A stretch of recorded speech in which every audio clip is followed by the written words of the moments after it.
중국 국가주석이 정의용 청와대 국가안보실장과 만나서 남북 간 그리고 북미 간 대화를 지지한다고 밝혔습니다. 문재인 대통령은 오는 21일 개헌안을 직접 발의할 예정입니다. 네, 그럼 취재기자 연결해서 자세한 내용 들어보겠습니다. 최대원 기자. 네, 청와대 춘추관입니다. 네, 시진핑 주석이 정의용 실장을 직접 만났군요. 네, 그렇습니다. 시진핑 주석은 중국의 최대 정치 행사인 양회 기간 중임에도 정의용 국가안보실장을 만나 방북 결과를 직접 들었습니다. 시 주석은 이 자리에서 남북관계 개선과 북미 대화를 통해 우려를 해결하는 것을 지지한다고 말했다고 중국 외교부는 전했습니다. 특히 한반도 비핵화와 평화 안정이라는 근본적인 목표에 초점을 둔다면 꽃피는 봄날이 올 것이라고도 했습니다. 정의용 실장은 시 주석에게 한국을 국빈 방문해달라는 문 대통령의 뜻을 전했습니다. 정 실장은 이어 러시아를 방문해 방북 결과를 설명할 예정입니다. 한편 일본을 방문 중인 서훈 국정원장은 일본 아베 총리와 만났습니다. 네, 청와대에서는 오늘 대통령 개헌안에 윤곽이 드러난다면서요. 네, 문재인 대통령은 오늘 국민헌법자문특위로부터 대통령 개헌안 초안을 보고받을 예정입니다. 문 대통령은 이를 바탕으로 대통령 개헌안을 확정짓고 오는 21일쯤 직접 발의할 방침이라고 청와대는 전했습니다. 이 대통령이 보고받는 개헌안 초안은 대통령 4년 연임제와 법률로 수도를 규정하는 조항 등이 담겨 있는 것으로 알려졌습니다. 헌법 전문에 5.18 광주 민주화 운동 등을 포함하는 방안도 반영됐습니다. 지금까지 청와대 춘추관에서 전해드렸습니다. 네, 미투 관련 소식 전해드리겠습니다. 안희정 전 충남지사는 현재 경기도 모처에 머물면서 검찰 재소환에 대비하고 있습니다. 대학 친구의 도움을 받고 있는 안 전 지사는 조금은 나아졌지만 여전히 불안한 상태라고 합니다. 이서연 기자가 보도합니다. 경기도 모처의 한 컨테이너 건물. 이곳엔 지난 10일부터 안희정 전 충남지사가 머물고 있는 것으로 확인됐습니다. 전기장판을 제외하곤 별다른 가구도 없지만 지난 10일 10시간 가까이 검찰 조사를 마치고 돌아간 뒤 외부 출입을 자제하고 있는 겁니다. 여비서 성폭행 의혹 등을 받고 있는 안 전 지사는 현지에서 농사를 짓는 대학 친구로부터 도움을 받고 있습니다. 당이 두 개인데 저라도 있고 집사람도 있고 근데 이 공간에 상상이 있으면 자기도 힘이 있죠. 또 컨테이너를 갈때 참 그러네. 안 전 지사는 심정적으로 침울한 상황인 것으로 전해졌습니다. 너무 힘든 마음 상태니까 저도 말을 안 붙여요. 어제는 뭐 신경인데 지금 조금 이제 약간 침울한 정도로 해서 조금 유지를 하고 있는데. 이런 가운데 안 전 지사는 이곳에서 변호인들과 만나 조만간 있을 검찰 소환에 대비하는 것으로 전해졌습니다. 채널A 뉴스 이서연입니다. 더불어민주당이 내연녀 공천 의혹 등이 불거진 박수영 충남지사 예비후보에 대해서 자진 사퇴를 권유하기로 했습니다. 박 후보는 네거티브 공작에 굴복하지 않겠다며 경선 완주 의사를 밝혔지만 고민이 깊어지고 있습니다. 김타연 기자의 보도입니다. 박수현 예비후보는 기자회견을 열어 부정청탁과 불륜 의혹을 정면 반박하며 사퇴 불가 뜻을 분명히 했습니다. 오늘부터 잠정 중단했던 선거운동을 재개합니다. 추잡한 네거티브 정치 공작에 굴복하지 않겠습니다. 당내 경선 경쟁자인 양승조 의원과 복기왕 전 아산시장에게 함께 경선할 수 있도록 도와달라는 글을 SNS에 올리기도 했습니다. 하지만 오후 들어 분위기가 바뀌었습니다. 더불어민주당이 자격심사를 한 뒤 박 후보에게 자진 사퇴를 권유하기로 했기 때문입니다. 당의 입장이 난처한 만큼 스스로 결정해 주길 바라는 결정이었다는 분석입니다. 당으로부터 자진 사퇴 권유를 받은 박 후보는 거취를 두고 고심에 빠졌다고 측근이 전했습니다. 채널A 뉴스 김태형입니다. 문학의 미투 운동을 촉발시킨 연극 연출가 이윤택 씨가 이번 주 피의자 신분으로 경찰에 소환됩니다. 영화감독 김기덕 씨의 성폭행 의혹 사건도 경찰이 내사하고 있습니다. 황소영 기자가 보도합니다. 경찰은 연출가 이윤택 씨의 거주지와 극단 사무실 등 4곳을 압수수색했습니다. 경남 밀양에 있는 이 씨 사무실에서는 휴대전화도 제출받아 분석 작업에 들어갔습니다. 경찰은 이 씨를 고소한 여성 16명 중 10명에 대한 조사를 마쳤고 나머지 고소인 조사를 마치겠다는 계획입니다. 이번 사건 정말 정말 엄중히 처벌해 주시길 바랍니다. 경찰은 현재 출국 금지 상태인 이윤택 씨를 이번 주 안에 피의자 신분으로 불러 조사하겠다고 밝혔습니다. 고소장에 포함된 1999년부터 2016년까지 이 씨의 성폭행과 성추행 혐의를 조사할 예정입니다. 한편 경찰은 성폭행 의혹이 제기된 영화감독 김기덕 씨에 대해 내사를 시작했고 영화배우 조재현 씨에게 성폭행을 당했다고 주장하는 여성과도 접촉을 시도 중이라고 밝혔습니다. 채널A 뉴스 황수연입니다. 네, 성추행 의혹 보도가 나온 지 닷새 만인 어제 정봉주 전 의원이 공식 기자회견을 열었습니다. 관련 의혹 보도는 대국민 사기극이다 이렇게 반박하면서 서울시장 출마 의사도 거듭 강조했습니다. 네, 그러자 의혹을 보도한 인터넷 매체가 관련 증언을 또 공개했습니다. 꼬리를 무는 반박과 재반박, 그야말로 점입가경인데요. 정치부 김민지 기자 그리고 김태현 변호사와 함께 짚어보겠습니다. 네, 안녕하세요. 안녕하세요. 네, 일단 가장 중요한 부분이 2011년 12월 23일에 무슨 일이 있었냐인데 지금 양측이 굉장히 주장이 엇갈리고 있거든요. 약간 요약을 좀 필요할 것 같아요. 네, 피해를 당했다고 주장하는 피해자 A 씨는 이제 그 12월 23일 날 그 정봉주 전 의원으로부터 성추행을 당했다 이렇게 주장을 하고 있는데요. 어제 기자회견을 열어서 네. 이제 계속 정 전 의원이 반박을 했죠.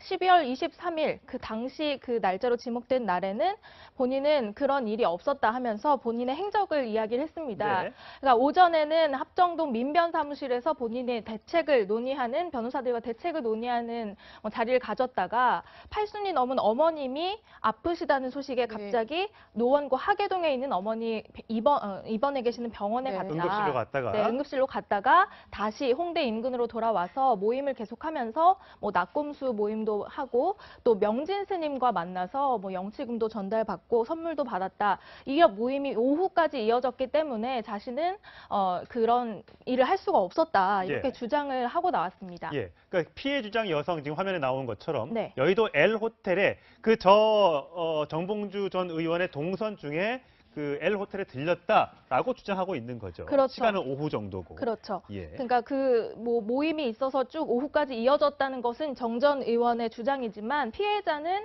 그 중간에 본인과 이 호텔에서 만나서 본인에게 그런 일을 저질렀다.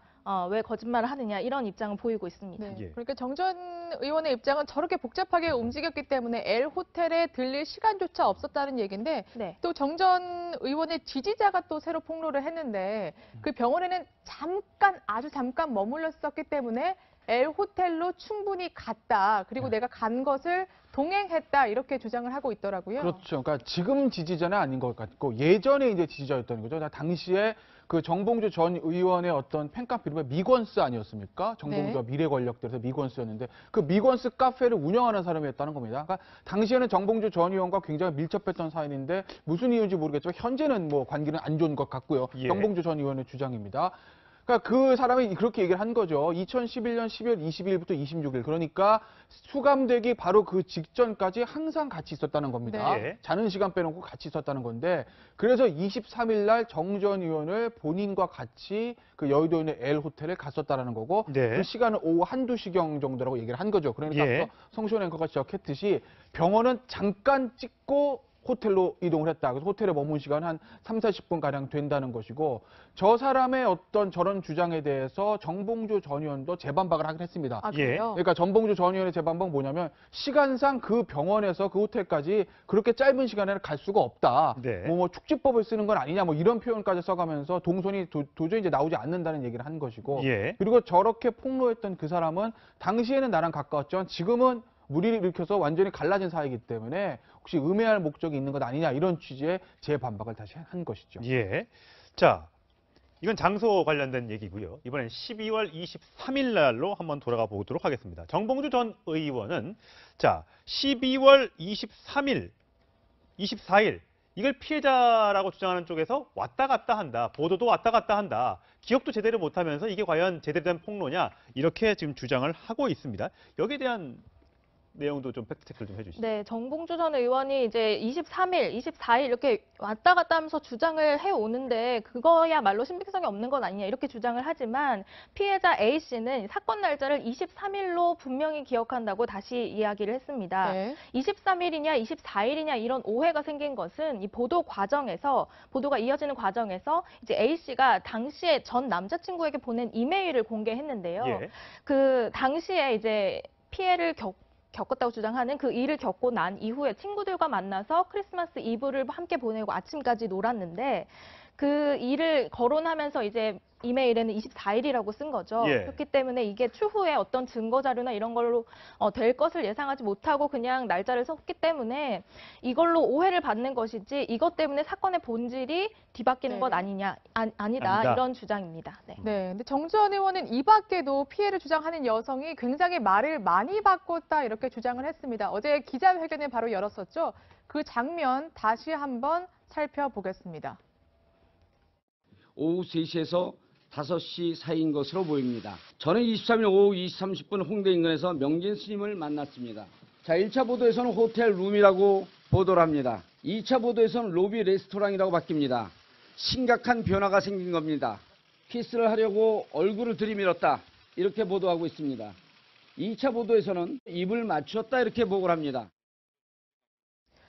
그러니까 지금 장소도 그렇고 그리고 자신이 어떤 행위를 했는지에 대해서도 피해 여성의 주장이 계속해서 바뀌고 있다 이런 말이죠. 그렇죠. 지금 그 피해자의 주장이 그 보도에서 어떻게 표현되느냐를 가지고 지금 그게 아니라고 반박을 하고 있는 건데요. 네. 피해자는 그 장소와 뭐 그 사건의 내용에 대해서 이렇게 변화가 있었던 것에 대해서는 지금 그 뭐 정봉주 의원이 자신의 이야기를 좀 신빙성을 떨어뜨리기 위한 속셈이다 이렇게 네. 표현하면서 계속 반박을 하고 있습니다. 결국에는 이 뭐 장소나 사건 내용이 뭐 표현에 따라서 어떻게 달라질 수는 있어도 본질은 달라지지 않는다는 주장을 여전히 하고 있는 거고요. 예. 결국에서 호텔에서 벌어진 건 맞고 또 이렇게 뭔가 성추행을 시도하려던 건 맞다 이런 말이군요. 네, 그렇습니다. 어떻습니까? 지금 이제 양측이 워낙 공방이 첨예해서 둘 중에 하나는 지금 거짓말을 하고 있는 것으로 보입니다. 뭐 둘 다 맞을 수는 없는 거예요, 지금 현재 봤을 때는. 자, 이게 이제 둘 중에 한 사람이 거짓으로 발견된다면 굉장히 큰 문제가 될 수 있는 거죠, 법적으로도. 법적으로. 근데 지금 문제는 예를 들어서 여자 피해 여성의 말이 이제 진짜 맞다고 가정을 하고 말씀을 드리면 정봉주 의원은 법적으로 별로 책임을 안 지죠. 왜냐하면 이게 2011년 얘기 아니겠습니까? 네. 그러니까 우리가 이윤택 씨라든지 미투가 처음 터졌을 때 또 말씀을 드렸듯이 2013년 6월을 기준으로 해서 그 전은 친고죄, 그 이후는 비친고죄이기 때문에 그렇죠. 친고죄라면 고소기간 1년입니다. 그러니까 2011년에 그 피해 여성의 주장대로 정봉주 전 의원이 성추행을 한 것이 맞다고 하더라도 일단은 고소가 없었기 때문에 당시의 기준으로 봤을 때는 친고죄였기 때문에 정봉주 전 의원은 이제 형사처벌을 받을 수는 없죠. 다만 이제 정치적으로 엄청난 타격을 받는 것은 뭐 명확한 것이고요.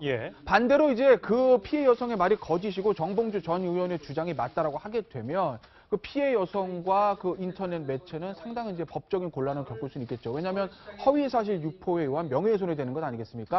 아직 형사적으로 고소는 안 했기 때문에 무고죄가 성립되는 것은 아닌데 정봉주 전 의원에 대해서 허위사실을 유포한 것 때문에 이제 그 허위사실이나 명예훼손, 정보통신망법에 의한 그런 처벌을 아마 받게 될 겁니다. 그런데 이게 정봉주 전 의원이 만약 이번에 법적 조치를 취하지 않았다면 수사기관에서 성추행이 있는지 없는지는 조사 안 합니다. 왜냐면 아까 말씀드렸듯이 이거 뭐 그 당시 친고죄인데 고소도 없었던 사실을 어떻게 조사하냐 이러고 이제 진실 공방하고 이제 넘어가는 건데 문제는 정봉주 전 의원이 그 언론사를 상대로 법적 조치에 들어가겠다고 했기 때문에 그 언론사 뭐 기자 또는 뭐 그 피해 여성까지 만약에 그 허위사실 유포에 의한 명예훼손죄로 고소를 하게 된다고 하면 그러면 수사기관은 이것에 대해 진실을 가리기 위해서 수사를 할 수밖에 없는 거죠. 그러니까 어쨌든 정봉주 전 의원이 법적 조치에 들어가면 이 사실은 검찰과 법원에서 누구 말이 맞는지 아마 가려질 겁니다. 이게 아까 뭐 김민지 기자가 소개를 했었지만 이 시간 장소도 왔다 갔다 한다고 주장하지만 네. 이 신체 접촉과 관련해서도 계속해서 말을 바꾸고 있다 이렇게 주장을 하고 있어요. 네, 그렇습니다. 지금 이 표현을 좀 말씀드리기가 좀 곤란하지만 예. 어쨌든 피해자는 껴안고 강제로 신체 접촉을 하려고 시도했던 것은 분명하다. 예. 그리고 그 과정에서 얼굴 등이 스쳤다 이런 식으로 이제 팩트를 소개를 했는데요. 정봉주 전 의원은 뭐 만난 사실조차 없기 때문에 이런 일도 없었을 뿐더러 이런 이렇게 표현들이 바뀌는 과정에서 신빙성이 떨어지는데 예. 이 주장조차 어떻게 믿겠느냐 이런 반응을 내놨습니다. 사실 저 부분도 만약에 이제 법적으로 사실 여부를 가리게 됐을 때 그런 사정을 가정하면은 CCTV를 뭐 호텔에 드나든 CCTV가 현재 남아 있는 것도 아니고 법원 입장에서도 굉장히 난감할 것 같은데요. 좀 가리기가 쉽진 않을 거예요. 예를 들어서 이것이 최근의 일이라고 하면 호텔에 CCTV도 있을 것이고 그 룸, 뭐 아마 여의도에 계시는 분들 그 어느 호텔 어느 룸인지 다 아실 건데 네. 저도 이제 그 룸에서 식사를 한번 해본 적이 있긴 있습니다만 예약을 받거든요. 네. 그러니까 누군가는 예약을 했을 거라고요. 예. 그럼 이제 예약 장부 같은 것들을 보면 몇 시에 누가 예약했는지 보면 당시에 그 정봉주 전 의원 진짜 그 방에 왔는지 안 왔는지 쉽게 알 수 있을 건데 예. 문제는 2011년이고 지금 2018년, 7년 전의 일이기 때문에 네. 과연 그 호텔 레스토랑에서 당시에 어떤 예약 정보 같은 것들을 보관하고 있을까? 사실 좀 보관할 가능성은 지극히 낮지 않습니까? 예. 그렇기 때문에 아마 검찰도 사실 좀 곤란을 겪을 건데 역시 모든 성범죄가 그렇듯이 이 사건에서도 아마 피해자의 진술과 그다음에 이 정봉주 전 의원의 진술, 이 두 사람의 진술을 좀 놓고 누가 더 구체적이고 일관성이 있는지에 따라서 신빙성을 볼 것이고 그리고 주변 사람들의 정황, 주변 사람들의 증언들, 예를 들면 뭐 그 아까 그 미건수 카페지기 했다는 사람은 그 사람의 진술들, 또 정봉주 전 의원도 본인과 내가 이런 시간에 누구누가 만났다 했을 때 뭐 명진 스님이라든지 낙검수 지지자라든지 본인들의 알리바이를 증명할 수 있는 여러 가지 이제 증인들이 있지 않겠습니까? 예. 그런 사람들의 진술을 종합해서 아마 판단을 할 겁니다. 예, 알겠습니다. 이게 워낙 양측의 주장이 첨예하기 때문에 저희가 누구 판단이 맞고 누구의 주장이 맞는지는 아직까지는 알 수 없다는 점 다시 한번 말씀을 드리겠습니다. 다음 안희정 전 충남지사의 얘기를 해보겠습니다. 자, 성폭행 의혹이 일어난 장소가 바로 안 전 지사의 친구인 건설사 대표 소유의 이제 마포에 있는 한 오피스텔이었습니다. 근데 이 건설사가 충남에서 발주하는 어떤 건설 공사를 따냈다 이런 보도가 나왔습니다. 네, 말씀하신 대로 이 해당 그 오피스텔을 소유한 건설 업체는요, 안 전 지사의 좀 친구인 S씨가 네. 대주주로 있는 토목 회사입니다. 이 회사가 두 번에 걸쳐서 충남도에서 이제 수주한 사업을 진행을 했는데요. 2015년 11월부터 3개월간에는 보령댐과 금강을 잇는 도수로 공사에 참여를 했고요. 예. 2016년에도 한 번 했습니다. 약 1년간 진행된 공사인데 금강 공주보와 예당 저수지를 잇는 공사에도 한 번 참여했는데 둘 다 이제 안전지사가 가뭄 해결이나 뭐 이런 것들을 건의해서 좀 시작이 된 공사이고 좀 추진이 된 공사라고 알려지면서 논란이 되고 있습니다. 네, 이 오피스텔도 사실상 뭐 안전지사가 거의 뭐 전용으로 사용했다 이런 의혹이 일고 있는데 문제는 이렇게 저희가 이제 이 오피스텔이 그 건설사가 수주했다 이런 취재를 시작하니까 그 홈페이지에서 그 실적 내용을 지웠다고 하더라고요. 그렇죠. 이제 그 건설사 입장에서는 뭔가 이제 뭐 오해의 소지가 있을 것 같아서 지은 것 같은데 이게 이런 얘기들이 왜 나오냐면 사실 안전지사의 문제가 불거졌을 때 오피스텔이 또 이제 보도가 되면서 이 검찰에서도 다른 모든 의혹들에 대해서 한번 살펴보겠다는 얘기를 합니다. 그런데 이 오피스텔을 제공한 것들 뭐 아주 좋게 생각하면 그 오피스텔의 실질적인 소유주가 안전지사의 오래된 친구기 때문에 내가 뭐 친구를 위해서 돈을 주는 것도 아니고 서울에 있을 때 잠깐 뭐 사용하라고 무상 제공을 했다. 이렇게 뭐 선의로 해석할 수 있는 여지, 그러니까 편의 제공, 선물 이렇게 해석할 여지도 없는 것은 아닙니다. 아주 좋게 해석하면요. 근데 다만 이 회사가 안희정 전 지사가 충남도지사로 재직할 때 관급 검사에서 직접 하청은 아니지만 재하청을 통해 가지고 여러 가지 공사 일감을 따내갔기 때문에 혹시 그런 대가 관계가 있는 건 아닌지, 그 대가 관계로서 이 오피스텔 무상 제공 외에 혹시 다른 금전이나 편의를 제공한 것은 아닌지 이런 것들을 좀 검찰도 살펴볼 수도 있기 때문에 아마 그 건설회사 입장에서는 홈페이지에 충남도와 관계된 그런 부분들을 조금 오해를 피하기 위해서도 좀 내린 그런 측면들이 있겠죠. 근데 오늘 아침 또 언론 보도를 보니까 이런 것도 문제가 제기되니까 당시 우리가 일부러 내린 건 아니고 뭔가 시스템상 문제가 있어서 그런 건데 곧 다시 예전대로 복구를 하겠다고 입장을 밝혔다고 합니다. 네, 여러 가지 안전지사가 경기도 인근에서 대학 친구의 어떤 그 가건물에서 기거하면서 앞으로의 검찰 재소환에 대비를 하고 있다는 소식 전해드렸는데 계속 이러한 또 의혹들이 계속 불거져 나오면서 안전지사 측은 곤혹스러운 입장인 것 같습니다. 자, 이 미투 운동이 이제 계속 이어지면서 2차 피해도 계속해서 발생을 하고 있는데 김지은 씨죠. 안희정 전 지사로부터 성폭행을 당했다는 의혹을 최초로 제기했던 김지은 씨 2차 피해 굉장히 좀 억울한 심정인 것 같습니다. 그래서 어저께 이제 지난 10일 날 김지은 씨 측 변호인에서 제발 좀 지켜봐 달라 이렇게 당부했던 적이 있습니다. 그 목소리 들어보시겠습니다. 특별히 좀 당부드리고 싶은 것은 지금도 이제 피해자에 대한 그 악의적인 소문, 그다음에 허위 사실, 그리고 이제 사적인 정보들이 유출이 되고 있는데 이런 부분들은 이제 피해자에 대한 2차 피해들이기 때문에 그걸 또 언론, 그다음에 국민들이 좀 그렇게 하지 않도록 좀 지켜봐 주시기를 그걸 좀 당부를 드리겠습니다. 네. 지금 2차 피해, 특히 가족들을 가지고 각종 유언 비어가 퍼지고 있는데 이 부분에 대한 좀 자제를 부탁을 했고요. 일단 안전지사가 지금 만약에 이제 받고 있는 혐의가 위력에 의한 뭐 간음, 그렇죠. 추행이잖아요. 예. 근데 이 부분이 되게 입증되기도 쉽지 않고 또 만약에 입증되더라도 처벌이 굉장히 좀 가벼운 편이다 이런 얘기가 있더라고요. 그러니까 성범죄 자체가 입증하기가 굉장히 어렵습니다. 왜냐하면 이제 범행이 일어나지는 그 공간에는 가해자와 피해자 두 사람밖에 없지 않습니까? 예. 그러니까 아무런 물적 증거가 없기 때문에 아까 제가 잠시 이제 정봉주 전 의원 사례에서 말씀드렸듯이 두 사람의 진술이 누가 말이 맞는지를 따져볼 수밖에 없는 것이거든요. 그런 것을 따지기 위해서 성관계 당시의 상황뿐만 아니라 전, 후 상황까지 정황 증거까지 다 본다는 거죠. 그런데 일반인의 성범죄, 우리가 흔히 말하는 강간이라고 하는 그런 강간죄라고 돼 있는 죄목, 그런 부분들은 폭행, 협박, 그러니까 저항할 수 없을 정도의 폭행, 협박으로 통해서 가늠한 경우 이렇게 돼 있기 때문에 실제로 얼굴에 뭐 상처가 있다든지 몸에 어떤 흔적이 있다든지 그런 것을 통해서 입증을 할 수 있는 여지도 있습니다.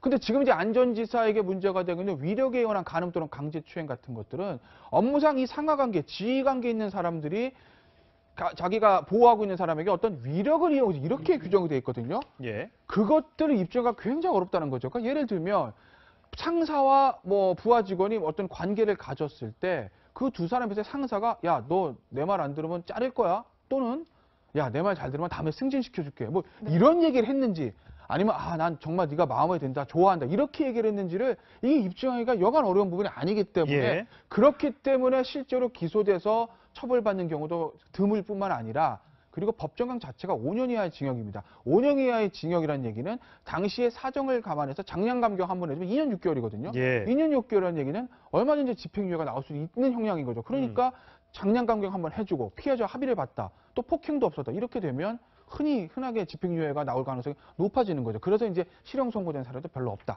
이런 통계적 결과가 나오는 겁니다. 그렇군요.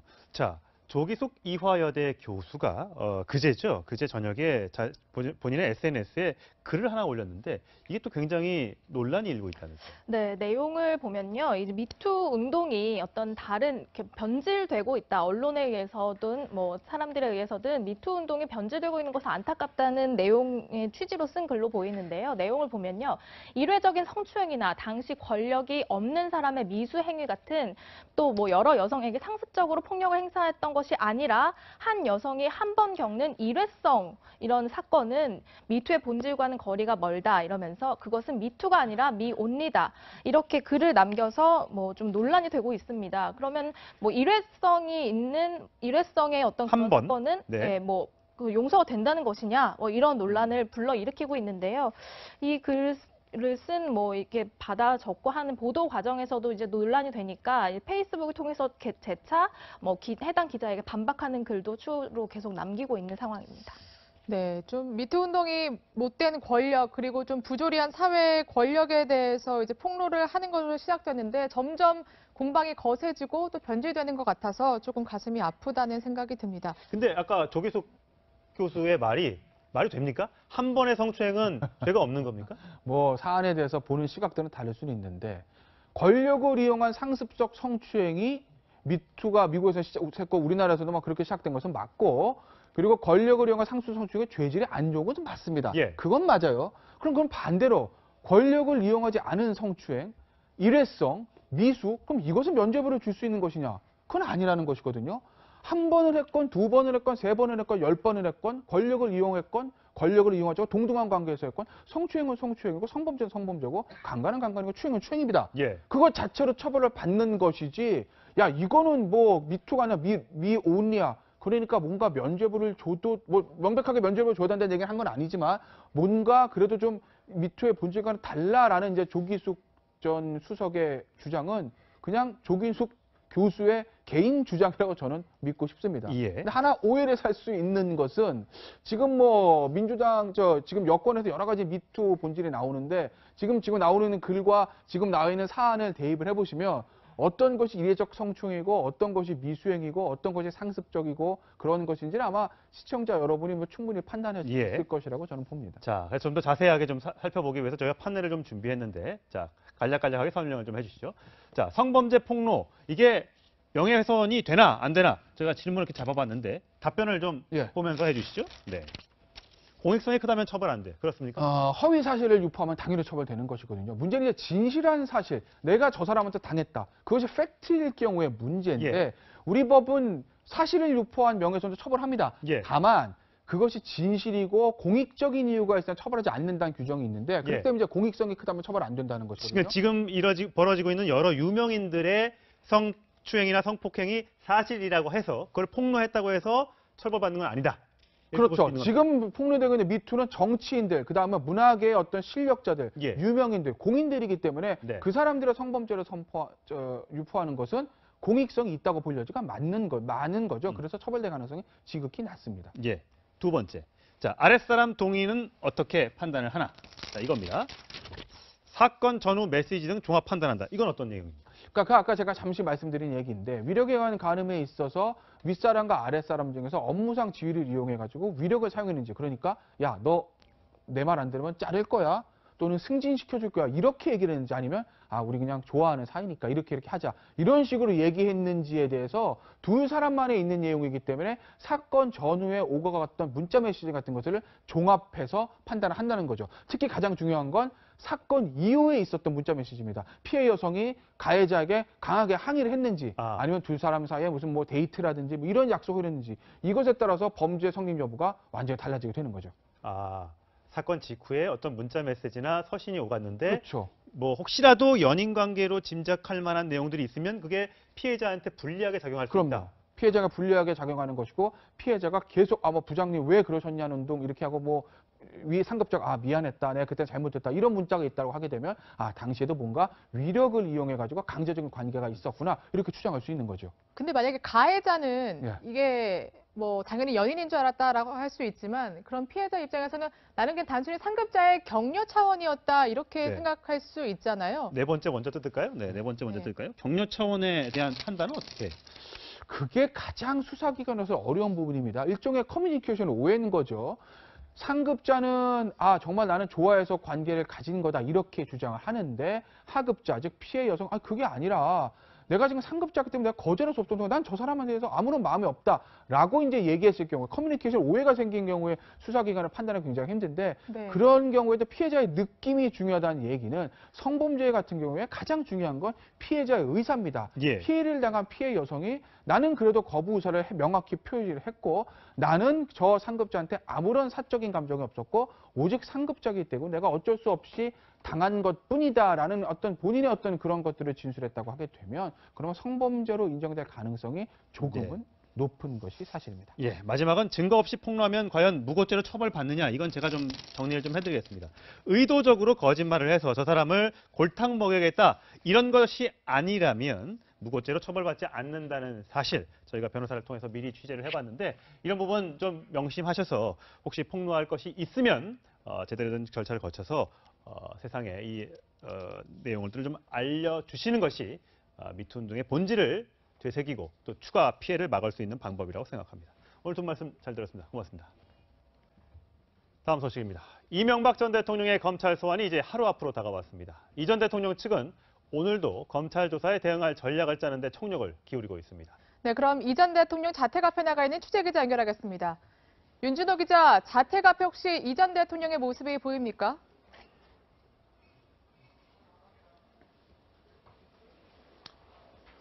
네, 이 전 대통령의 논현동 자택은 오늘도 무거운 분위기 아래 긴장감이 감돌고 있습니다.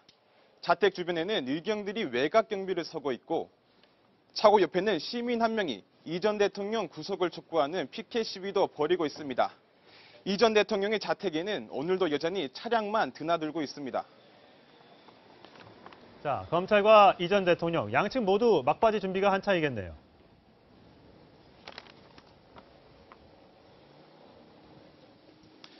네, 검찰은 내일 이 전 대통령 소환 조사를 앞두고 질문지를 준비 중입니다.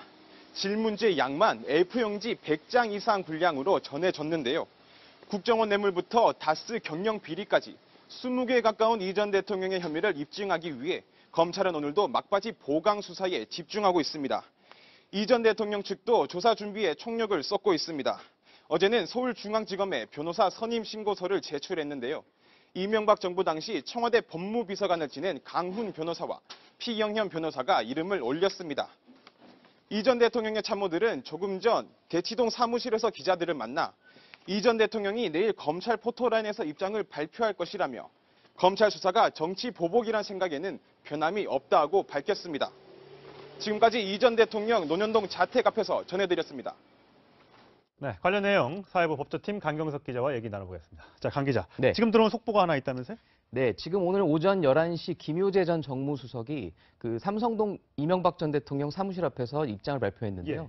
어제 대한변호사협회가 정동기 변호사에 대해서 그 선임을 할 수 없다라는 취지의 그 결론을 내렸는데 예. 여기에 대해서 한 명 변호사를 추가 선임하겠다는 입장을 내놨습니다. 그래서 지금 현재로서 선임된 변호사는 판사 출신인 강훈 변호사와 예. 피영현 변호사 그리고 김병철 변호사까지 총 3명이고요. 이 3명이 내일 이명박 전 대통령 소환조사 입회를 해서 변론을 함께 참여할 예정입니다. 예, 그렇군요. 자, 정동기 변호사가 안 된다는 이유는 뭐였습니까? 네, 어제 그 대한변협이 오후 6시쯤에 입장을 내놨었는데요. 예. 이 가장 그 핵심은 이겁니다. 그 대한변호사협회에 보면 그 변호사법에 보면 31조에 이런 조항이 있습니다. 그 공무원이 직무상 취급했던 사건을 수임할 수 없다. 예. 그런데 이 정동기 변호사 같은 경우는 2007년 당시 검찰이 BBK와 도곡동 땅 의혹을 수사할 당시에 대검찰청 차장검사를 있었습니다. 이 사건을 보고받고 지휘할 수 있는 위치에 있었기 때문에 당시에 취득했던 정보를 가지고 지금 이명박 전 대통령 변호를 하는 것은 위법 소지가 있다. 이런 취지로 내놓은 결론입니다. 그럴 리는 없겠지만 그러니까 박근혜 전 대통령의 변호를 우병우 전 민정수석이 맡는다. 이건 좀 안 된다. 뭐 이런 뜻으로 해석할 수 있습니까? 그렇죠. 정확하게 그런 의미입니다. 그러니까 실제로 박근혜 전 대통령에 대한 변호에도 그 박근혜 전 대통령 청와대에서 근무했던 인사들은 전혀 포함되지가 못했죠. 같은 취지로 해석하시면 될 것 같습니다. 예, 알겠습니다. 자, 이명박 전 대통령 소환 대비 검찰이 다 마쳤는지 모르겠는데 일단 1001호, 이 1001호라는 숫자에도 의미가 있다면서요? 네, 이 1001호라는 숫자가 사실 굉장히 미묘한 숫자인데 바로 그 대통령 차량 번호입니다. 보통 통상적으로 국가 원수들이 사용하는 그런 뭐 비행기랄지 비행기를 또 1호기라고 표현하지 않습니까? 그렇죠. 그런 의미에서 지금 보이시는 저 1001호 역시 뭐 물론 의도한 건 아니겠지만 공교롭게도 이런 같은 의미가 중첩되는 그런 상황으로 보입니다. 그렇군요. 지금 저희가 화면에 조금 전에 보여드렸던 게 10층에 그 1001호 조사실인데 커튼이 다 쳐져 있네요. 밖에서는 노출이 안 되도록. 박근혜 전 대통령 그때 수사 당시에 우병우 수석이 한번 팔짱 낀 상태로 사진이 찍히지 않았습니까? 그렇습니다. 그런 상황이 또다시 재현되지 않기를 검찰로서도 부담스러워하는 걸로 보입니다. 저런 사진이 또 찍힐 경우에는 굉장히 또 검찰로서는 부담이 될 수밖에 없거든요. 그렇겠죠. 그러다 보니까 저런 사전에 이제 저런 논란이 나오지 않게 철저하게 차단을 했고 지금 일단 1001호에서 이제 이명박 전 대통령이 조사를 받을 예정으로 확정이 돼서 지금 검찰은 준비를 마친 상태로 보입니다. 내일 뭐 나와봐야 알겠습니다만 점심이나 저녁까지 아마 조사를 길게 받을 것 같지 않습니까? 이렇게 되면 식사는 검찰 쪽에서 제공을 합니까? 그게 그때 다릅니다. 지난해 박근혜 전 대통령이 3월 21일 검찰에 출석해서 당시에 점심 저녁을 모두 검찰 청사에서 먹었는데요. 당시에는 경호처에서 미리 준비해 갔던 도시락을 먹었습니다. 점심 메뉴는 김밥과 유부초밥 그리고 샌드위치를 준비했었고 저녁에는 쌀죽을 먹었는데 이 모두 1001호 바로 옆에 붙어 있는 1002호 휴게실에서 혼자 식사를 하셨다고 합니다. 호칭은 대통령님, 그다음에 검사님 이렇게 님자를 붙여서 하는군요.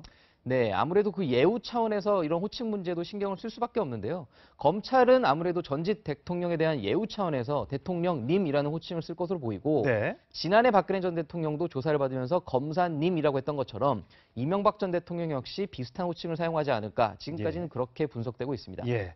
자, 지난해 3월 21일이죠. 박근혜 전 대통령이 검찰청사에 출석하면서 아주 짧은 메시지를 발표했습니다. 들어보시겠습니다. 국민 여러분께 송구스럽게 생각합니다. 성실하게 조사에 임하겠습니다. 전 대통령 저렇게 얘기했는데 이명박 전 대통령은 어떤 입장을 내놓을까요? 아무래도 이명박 전 대통령은 박근혜 전 대통령보다는 좀 더 긴 입장을 내놓을 가능성이 높습니다. 아까 오전 11시에 김효재 수석도 참모들과 이제 이명박 전 대통령이 대국민 메시지를 조율하는데 지금 상당 시간 공을 들이고 있다는 취지로 표현을 했거든요. 예. 박근혜 전 대통령은 지금 아까 저 두 문장에 꼬박 29자였습니다. 예. 8초밖에 안 걸렸는데요. 아, 예. 아마 이명박 전 대통령은 굉장히 다를 것으로 보입니다.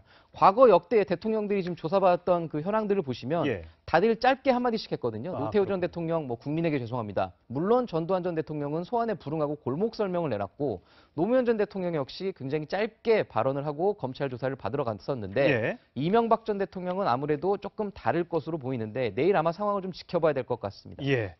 박근혜 전 대통령 같은 경우는 3월 21일 날 조사를 받고 3월 31일 날 구속이 됐는데 자, 이명박 전 대통령의 사법 처리는 어떻게 될지도 굉장히 관심사일 수밖에 없습니다. 내일은 강영석 기자가 현장에서 자세한 소식 전해줄 거로 기대하겠습니다. 고맙습니다. 네. 네, 다음 소식입니다. 이 첫 민간 출신 금융감독 원장이었던 최영식 원장이 어제 전격 사임했습니다.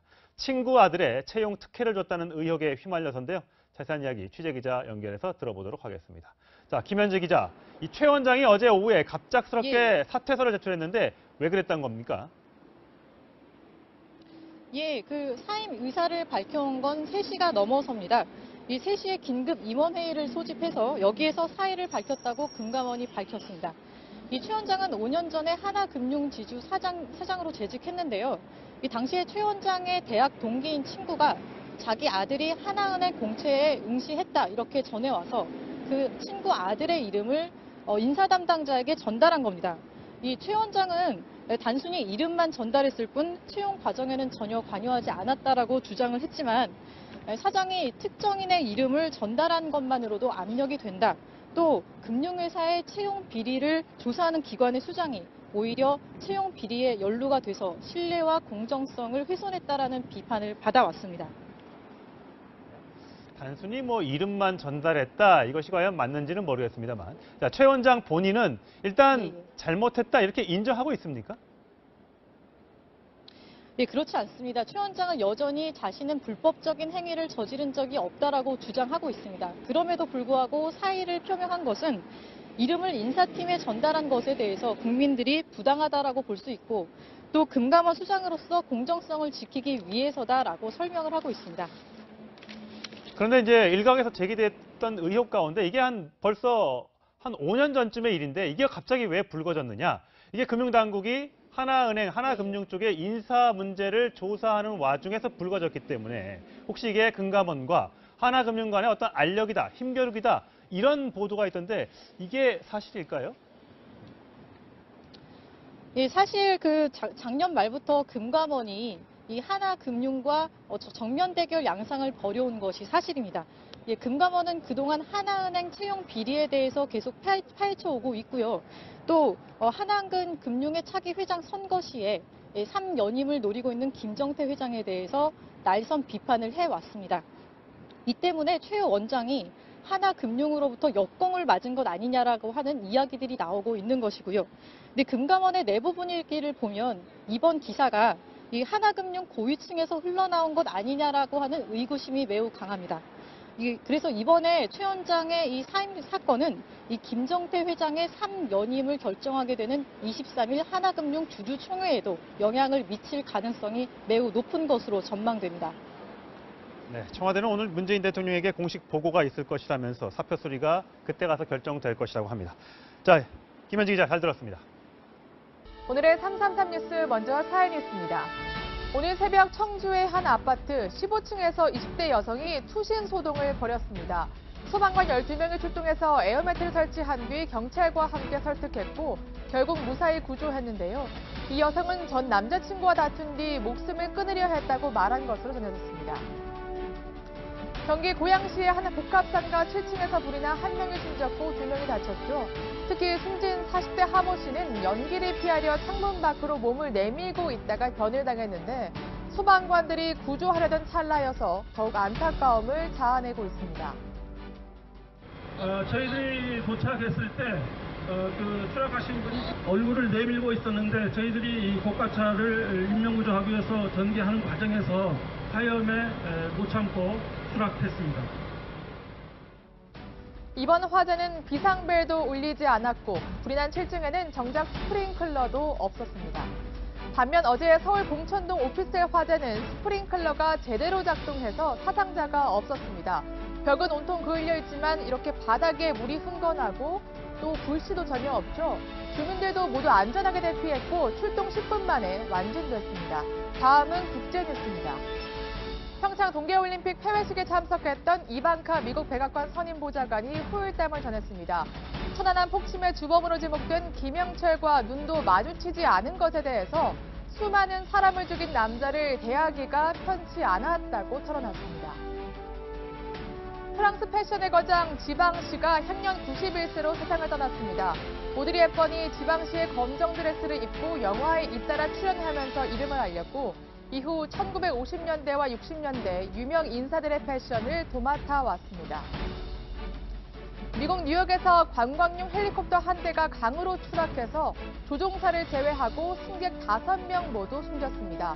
탈출한 조종사는 탑승객의 가방이 비상연료 차단 버튼에 부딪히면서 연료 공급이 끊겼을 가능성을 제기했습니다. 마지막으로 생활 뉴스 살펴보겠습니다. 자녀 1명을 고등학교까지 졸업시키는데 교육비 8,500여만 원이 드는 것으로 조사됐습니다. 그러니까 대학 등록금까지 합하면 1억 원 이상 거뜬히 드는 셈이죠. 특히 5060 세대는 자녀 뒷바라지에 부모 봉양까지 이른바 더블케어 이중고에 시달리고 있습니다. 네, 칫솔질할 때 잇몸도 신경 쓰시나요? 국민 10명 중 7명은 잇몸이나 치아 사이를 잘 닦지 않는 것으로 조사됐습니다. 치아엔 500여 종의 세균이 서식한다죠. 시간 칫솔이나 치실로 꼼꼼히 칫솔질하고 입안을 수시로 헹구는 게 좋습니다. 서울시가 작은 야외 결혼식을 올릴 예비 부부를 신청받습니다. 장소는 월드컵 공원과 남산공원, 양재 시민의 숲인데요. 각 담당 부서가 다르기 때문에 잘 알아보시고 신청하시면 되겠습니다. 지금까지 333 뉴스였습니다.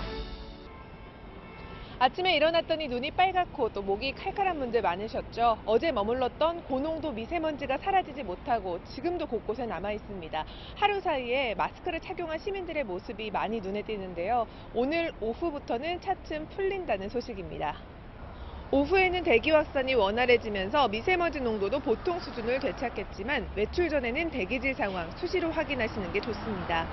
한낮에는 어제보다 더 포근합니다. 서울이 17도, 충청과 남부 지역은 20도를 넘나들며 4월 중순만큼 따뜻하겠습니다.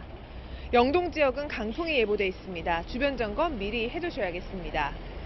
내일은 기온이 더 올라서 낮에는 덥게도 느껴지겠습니다. 목요일과 금요일에는 전국에 봄비가 내리면서 먼지도 씻어주고 또 고온 현상도 누그러들 전망입니다. 미세먼지 입자는 워낙 작아서 육안으로 확인이 어려울 정도입니다. 호흡기에 치명적인 만큼 물을 평소보다 자주 드시고 위생에도 각별히 신경 써주셔야겠습니다. 지금까지 광화문에서 채널A 뉴스 남혜정입니다. 없기 때문에 아까 제가 잠시 이제 정봉주 전 의원 사례에서 말씀드렸듯이 두 사람의 진술이 누가 말이 맞는지를 따져볼 수밖에 없는 것이거든요. 그런 것을 따지기 위해서 성관계 당시의 상황뿐만 아니라 전, 후 상황까지 정황 증거까지 다 본다는 거죠.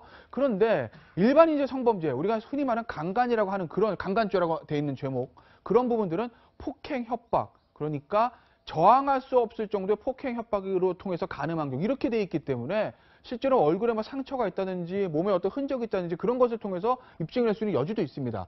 근데 지금 이제 안전지사에게 문제가 되고 있는 위력에 의한 간음 또는 강제추행 같은 것들은 업무상 이 상하관계, 지휘관계 있는 사람들이 자기가 보호하고 있는 사람에게 어떤 위력을 이용해서 이렇게 규정이 돼 있거든요. 예. 그것들을 입증하기가 굉장히 어렵다는 거죠. 그러니까 예를 들면 상사와 부하 직원이 어떤 관계를 가졌을 때 그 두 사람에서 상사가 야, 너 내 말 안 들으면 자를 거야. 또는 야, 내 말 잘 들으면 다음에 승진시켜줄게. 뭐 이런 얘기를 했는지 아니면 난 정말 네가 마음에 든다, 좋아한다 이렇게 얘기를 했는지를 이게 입증하기가 여간 어려운 부분이 아니기 때문에 예. 그렇기 때문에 실제로 기소돼서 처벌받는 경우도 드물 뿐만 아니라 그리고 법정형 자체가 5년 이하의 징역입니다. 5년 이하의 징역이라는 얘기는 당시의 사정을 감안해서 장량 감경 한번 해주면 2년 6개월이거든요. 예. 2년 6개월이라는 얘기는 얼마든지 집행유예가 나올 수 있는 형량인 거죠. 그러니까 장량 감경 한번 해주고 피해자 합의를 봤다. 또 폭행도 없었다. 이렇게 되면 흔하게 집행유예가 나올 가능성이 높아지는 거죠. 그래서 이제 실형 선고된 사례도 별로 없다.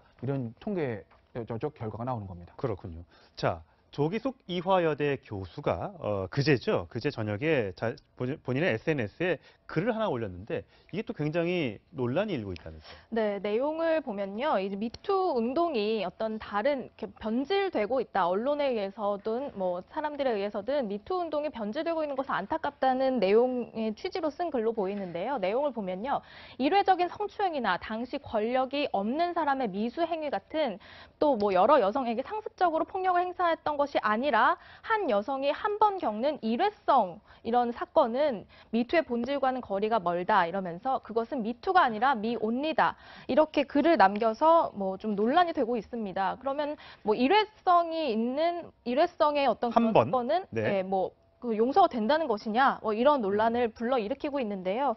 이 글을 쓴 뭐 이렇게 받아 적고 하는 보도 과정에서도 이제 논란이 되니까 페이스북을 통해서 재차 뭐 해당 기자에게 반박하는 글도 추후로 계속 남기고 있는 상황입니다. 네, 좀 미투 운동이 못된 권력 그리고 좀 부조리한 사회 권력에 대해서 이제 폭로를 하는 것으로 시작됐는데 점점 공방이 거세지고 또 변질되는 것 같아서 조금 가슴이 아프다는 생각이 듭니다. 근데 아까 조기숙 교수의 말이 됩니까? 한 번의 성추행은 죄가 없는 겁니까? 뭐 사안에 대해서 보는 시각들은 다를 수는 있는데 권력을 이용한 상습적 성추행이 미투가 미국에서 시작했고 우리나라에서도 막 그렇게 시작된 것은 맞고 그리고 권력을 이용한 상습적 성추행의 죄질이 안 좋은 것은 맞습니다. 예. 그건 맞아요. 그럼 반대로 권력을 이용하지 않은 성추행, 일회성, 미수 그럼 이것은 면죄부를 줄 수 있는 것이냐? 그건 아니라는 것이거든요. 한 번을 했건 두 번을 했건 세 번을 했건 10번을 했건 권력을 이용했건 권력을 이용하자고 동등한 관계에서 했건 성추행은 성추행이고 성범죄는 성범죄고 강간은 강간이고 추행은 추행입니다. 예. 그것 자체로 처벌을 받는 것이지 야 이거는 뭐 미투가 아니라 미온리야. 그러니까 뭔가 면죄부를 줘도 뭐 명백하게 면죄부를 줘야 된다는 얘기는 한 건 아니지만 뭔가 그래도 좀 미투의 본질과는 달라라는 이제 조기숙 전 수석의 주장은 그냥 조기숙 교수의 개인 주장이라고 저는 믿고 싶습니다. 예. 근데 하나 오해를 살 수 있는 것은 지금 뭐 민주당 지금 여권에서 여러 가지 미투 본질이 나오는데 지금 나오는 글과 지금 나와 있는 사안을 대입을 해보시면 어떤 것이 이례적 성추행이고 어떤 것이 미수행이고 어떤 것이 상습적이고 그런 것인지는 아마 시청자 여러분이 뭐 충분히 판단할 수 있을 것이라고 저는 봅니다. 자, 좀 더 자세하게 좀 살펴보기 위해서 저희가 판넬을 좀 준비했는데 자, 간략간략하게 설명을 좀 해주시죠.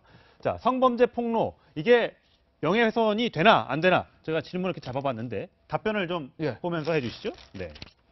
공익성이 크다면 처벌 안 돼. 그렇습니까? 허위 사실을 유포하면 당연히 처벌되는 것이거든요. 문제는 이제 진실한 사실, 내가 저 사람한테 당했다. 그것이 팩트일 경우의 문제인데 우리 법은 사실을 유포한 명예훼손도 처벌합니다.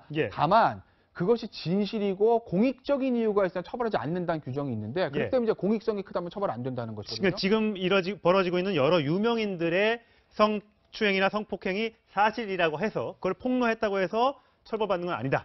그렇죠. 지금 폭로되고 있는 미투는 정치인들, 그다음에 문학의 어떤 실력자들, 유명인들, 공인들이기 때문에 그 사람들의 성범죄를 유포하는 것은 공익성이 있다고 볼 여지가 많은 거죠. 그래서 처벌될 가능성이 지극히 낮습니다. 예.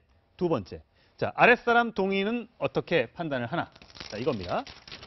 사건 전후 메시지 등 종합 판단한다. 이건 어떤 내용입니까? 그러니까 아까 제가 잠시 말씀드린 얘기인데 위력에 의한 간음에 있어서 윗사람과 아랫사람 중에서 업무상 지위를 이용해가지고 위력을 사용했는지 그러니까 야, 너 내 말 안 들으면 자를 거야 또는 승진시켜줄 거야 이렇게 얘기를 했는지 아니면 우리 그냥 좋아하는 사이니까 이렇게 하자 이런 식으로 얘기했는지에 대해서 두 사람만에 있는 내용이기 때문에 사건 전후에 오고 갔던 문자 메시지 같은 것을 종합해서 판단을 한다는 거죠. 특히 가장 중요한 건 사건 이후에 있었던 문자 메시지입니다. 피해 여성이 가해자에게 강하게 항의를 했는지 아니면 두 사람 사이에 무슨 뭐 데이트라든지 뭐 이런 약속을 했는지 이것에 따라서 범죄 성립 여부가 완전히 달라지게 되는 거죠. 사건 직후에 어떤 문자 메시지나 서신이 오갔는데 그렇죠. 뭐 혹시라도 연인 관계로 짐작할 만한 내용들이 있으면 그게 피해자한테 불리하게 작용할 수 그럼요. 있다. 피해자가 불리하게 작용하는 것이고 피해자가 계속 뭐 부장님 왜 그러셨냐는 둥 이렇게 하고 뭐 위 상급자가 미안했다 내가 그때 잘못했다 이런 문자가 있다고 하게 되면 당시에도 뭔가 위력을 이용해 가지고 강제적인 관계가 있었구나 이렇게 추정할 수 있는 거죠. 근데 만약에 가해자는 예. 이게 뭐 당연히 연인인 줄 알았다라고 할 수 있지만 그런 피해자 입장에서는 나는 그냥 단순히 상급자의 격려 차원이었다 이렇게 네. 생각할 수 있잖아요. 네 번째 먼저 뜯을까요? 네 번째 먼저 뜯을까요? 격려 차원에 대한 판단은 어떻게? 그게 가장 수사기관에서 어려운 부분입니다. 일종의 커뮤니케이션 오해인 거죠. 상급자는 정말 나는 좋아해서 관계를 가진 거다 이렇게 주장을 하는데 하급자 즉 피해 여성 그게 아니라 내가 지금 상급자이기 때문에 내가 거절할 수 없던 난 저 사람에 대해서 아무런 마음이 없다라고 이제 얘기했을 경우 커뮤니케이션 오해가 생긴 경우에 수사기관을 판단하기 굉장히 힘든데 네. 그런 경우에도 피해자의 느낌이 중요하다는 얘기는 성범죄 같은 경우에 가장 중요한 건 피해자의 의사입니다. 예. 피해를 당한 피해 여성이 나는 그래도 거부 의사를 명확히 표시를 했고 나는 저 상급자한테 아무런 사적인 감정이 없었고 오직 상급자이기 때문에 내가 어쩔 수 없이 당한 것뿐이다라는 어떤 본인의 어떤 그런 것들을 진술했다고 하게 되면 그러면 성범죄로 인정될 가능성이 조금은 높은 것이 사실입니다. 예, 마지막은 증거 없이 폭로하면 과연 무고죄로 처벌받느냐 이건 제가 좀 정리를 좀 해드리겠습니다. 의도적으로 거짓말을 해서 저 사람을 골탕 먹여야겠다 이런 것이 아니라면 무고죄로 처벌받지 않는다는 사실 저희가 변호사를 통해서 미리 취재를 해봤는데 이런 부분 좀 명심하셔서 혹시 폭로할 것이 있으면 제대로 된 절차를 거쳐서 세상에 이 내용들을 좀 알려주시는 것이 미투 운동의 본질을 되새기고 또 추가 피해를 막을 수 있는 방법이라고 생각합니다. 오늘 두 말씀 잘 들었습니다. 고맙습니다. 다음 소식입니다. 이명박 전 대통령의 검찰 소환이 이제 하루 앞으로 다가왔습니다. 이 전 대통령 측은 오늘도 검찰 조사에 대응할 전략을 짜는 데 총력을 기울이고 있습니다. 네, 그럼 이 전 대통령 자택 앞에 나가 있는 취재기자 연결하겠습니다. 윤준호 기자, 자택 앞에 혹시 이 전 대통령의 모습이 보입니까?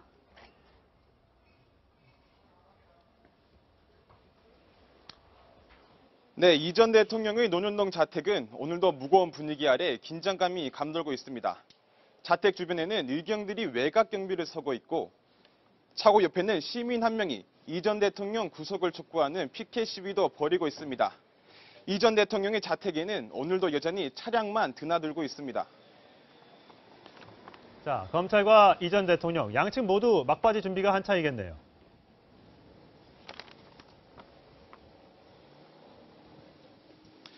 네, 검찰은 내일 이 전 대통령 소환 조사를 앞두고 질문지를 준비 중입니다. 질문지의 양만 A4용지 100장 이상 분량으로 전해졌는데요.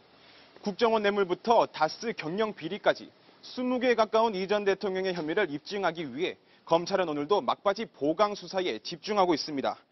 이 전 대통령 측도 조사 준비에 총력을 쏟고 있습니다. 어제는 서울중앙지검에 변호사 선임 신고서를 제출했는데요. 이명박 정부 당시 청와대 법무비서관을 지낸 강훈 변호사와 피영현 변호사가 이름을 올렸습니다. 이 전 대통령의 참모들은 조금 전 대치동 사무실에서 기자들을 만나 이 전 대통령이 내일 검찰 포토라인에서 입장을 발표할 것이라며 검찰 수사가 정치 보복이란 생각에는 변함이 없다고 밝혔습니다. 지금까지 이 전 대통령 논현동 자택 앞에서 전해드렸습니다. 네, 관련 내용 사회부 법조팀 강경석 기자와 얘기 나눠보겠습니다. 자, 강 기자. 네. 지금 들어온 속보가 하나 있다면서요? 네, 지금 오늘 오전 11시 김효재 전 정무수석이 그 삼성동 이명박 전 대통령 사무실 앞에서 입장을 발표했는데요. 예. 어제 대한변호사협회가 정동기 변호사에 대해서 그 선임을 할 수 없다라는 취지의 그 결론을 내렸는데 예. 여기에 대해서 한 명 변호사를 추가 선임하겠다는 입장을 내놨습니다. 그래서 지금 현재로서 선임된 변호사는 판사 출신인 강훈 변호사와 예. 피영현 변호사 그리고 김병철 변호사까지 총 3명이고요. 이 3명이 내일 이명박 전 대통령 소환조사 입회를 해서 변론을 함께 참여할 예정입니다. 예, 그렇군요. 자, 정동기 변호사가 안 된다는 이유는 뭐였습니까? 네, 어제 그 대한변협이 오후 6시쯤에 입장을 내놨었는데요. 이 가장 그 핵심은 이겁니다. 대한변호사협회에 보면 그 변호사법에 보면 31조에 이런 조항이 있습니다.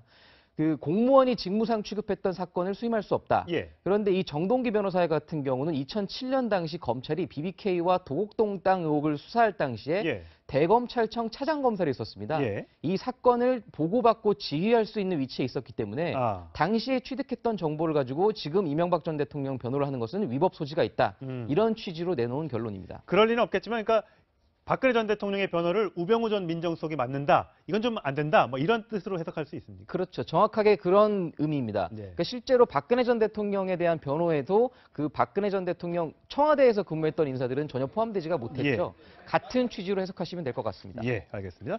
자, 이명박 전 대통령 소환 대비 검찰이 다 맞췄는지 모르겠는데 일단 1001호, 이 1001호라는 숫자에도 의미가 있다면서요? 네, 이 1001호라는 숫자가 사실 굉장히 미묘한 숫자인데 바로 그 대통령 차량 번호입니다. 보통 통상적으로 국가 원수들이 사용하는 그런 뭐 비행기랄지 비행기를 또 1호기라고 표현하지 않습니까? 예, 그렇죠. 그런 의미에서 지금 보이시는 저 1001호 역시 뭐 물론 의도한 건 아니겠지만 공교롭게도 이런 같은 의미가 중첩되는 그런 상황으로 보입니다. 그렇군요. 지금 저희가 화면에 조금 전에 보여드렸던 게 10층에 그 1001호 조사실인데 커튼이 다 쳐져 있네요. 밖에서는 노출이 안 되도록. 박근혜 전 대통령 그때 수사 당시에 우병우 수석이 한번 팔짱 낀 상태로 사진이 찍히지 않았습니까? 그렇습니다. 그런 상황이 또다시 재현되지 않기를 검찰로서도 부담스러워하는 걸로 보입니다.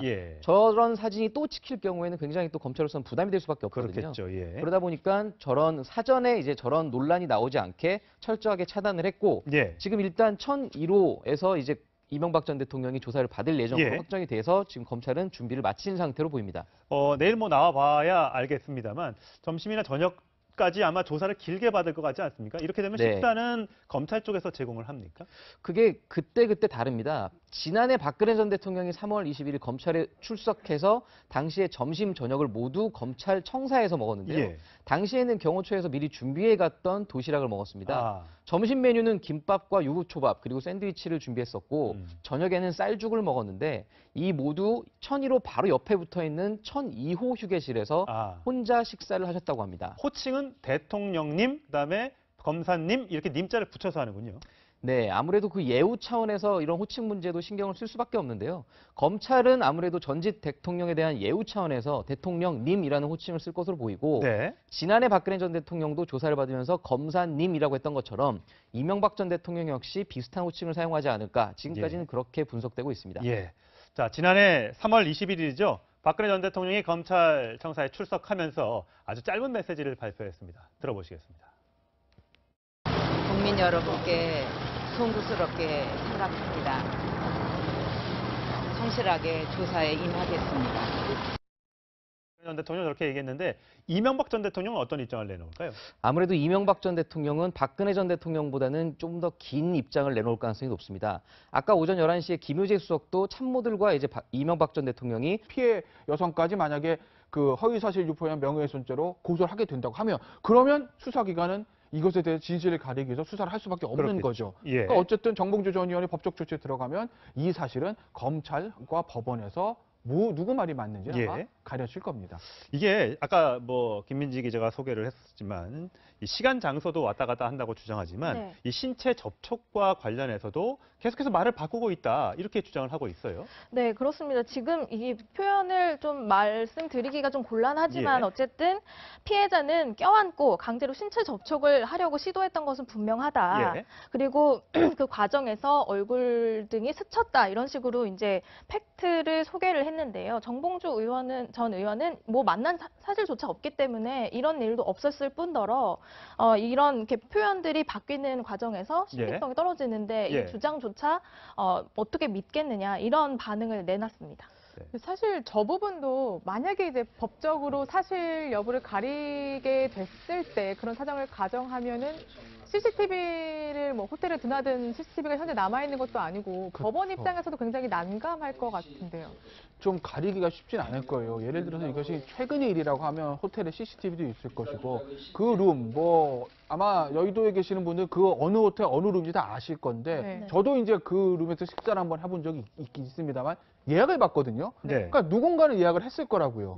그러면 이제 예약 장부 같은 것들을 보면 몇 시에 누가 예약했는지 보면 당시에 그 정봉주 전 의원 진짜 그 방에 왔는지 안 왔는지 쉽게 알 수 있을 건데 그렇겠네요. 문제는 2011년이고 지금 2018년, 7년 전의 일이기 때문에 과연 그 호텔 레스토랑에서 당시에 어떤 예약 정보 같은 것들을 보관하고 있을까? 사실 좀 보관할 가능성이 지극히 낮지 않습니까? 그렇기 때문에 아마 검찰도 사실 좀 곤란을 겪을 건데 역시 모든 성범죄가 그렇듯이 이 사건에서도 아마 피해자의 진술과 그다음에 이 정봉주 전 의원의 진술, 이 두 사람의 진술을 좀 놓고 누가 더 구체적이고 일관성이 있는지에 따라서 신빙성을 볼 것이고, 그리고 주변 사람들의 정황, 주변 사람들의 증언들, 예를 들면 뭐 그 아까 그 미건수 카페지기 했다는 사람은 그 사람의 진술들, 또 정봉주 전 의원도 본인과 내가 이런 시간에 누구누가 만났다 했을 때 뭐 명진 스님이라든지 낙검수 지지자라든지 본인들의 알리바이를 증명할 수 있는 여러 가지 이제 증인들이 있지 않겠습니까? 그런 사람들의 진술을 종합해서 아마 판단을 할 겁니다. 알겠습니다. 이게 워낙 양측의 주장이 첨예하기 때문에 저희가 누구 판단이 맞고 누구의 주장이 맞는지는 아직까지는 알 수 없다는 점 다시 한번 말씀을 드리겠습니다. 다음 안희정 전 충남지사의 얘기를 해보겠습니다. 자, 성폭행 의혹이 일어난 장소가 바로 안 전 지사의 친구인 건설사 대표 소유의 이제 마포에 있는 한 오피스텔이었습니다. 근데 이 건설사가 충남에서 발주하는 어떤 건설 공사를 따냈다, 이런 보도가 나왔습니다. 네, 말씀하신 대로 이 해당 그 오피스텔을 소유한 건설 업체는요, 안 전 지사의 좀 친구인 S씨가 대주주로 있는 토목 회사입니다. 이 회사가 두 번에 걸쳐서 충남도에서 이제 수주한 사업을 진행을 했는데요.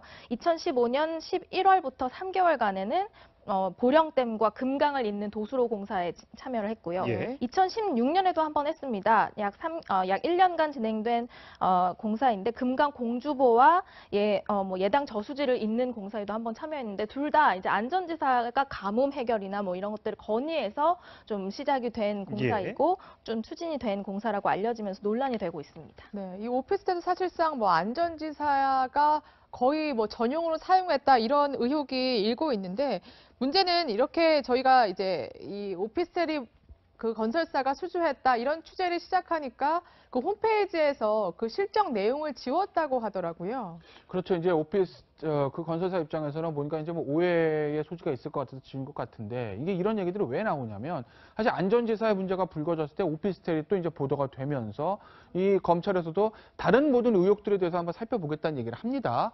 그런데 이 오피스텔을 제공한 것들, 뭐 아주 좋게 생각하면 그 오피스텔의 실질적인 소유주가 안 전 지사의 오래된 친구기 때문에 내가 뭐 친구를 위해서 돈을 주는 것도 아니고 서울에 있을 때 잠깐 뭐 사용하라고 무상 제공을 했다, 이렇게 뭐 선의로 해석할 수 있는 여지, 그러니까 편의 제공, 선물 이렇게 해석할 여지도 없는 것은 아닙니다. 아주 좋게 해석하면요. 근데 다만 이 회사가 안희정 전 지사가 충남도지사로 재직할 때 관급검사에서 직접 하청은 아니지만 재하청을 통해 가지고 여러 가지 공사 일감을 따내갔기 때문에 혹시 그런 대가관계가 있는 건 아닌지, 그 대가관계로서 이 오피스텔 무상 제공 외에 혹시 다른 금전이나 편의를 제공한 것은 아닌지, 이런 것들을 좀 검찰도 살펴볼 수도 있기 때문에 아마 그 건설회사 입장에서는 홈페이지에 충남도와 관계된 그런 부분들을 조금 오해를 피하기 위해서도 좀 내린 그런 측면들이 있겠죠. 근데 오늘 아침 또 언론 보도를 보니까 이런 것도 문제가 제기되니까 당시 우리가 일부러 내린 건 아니고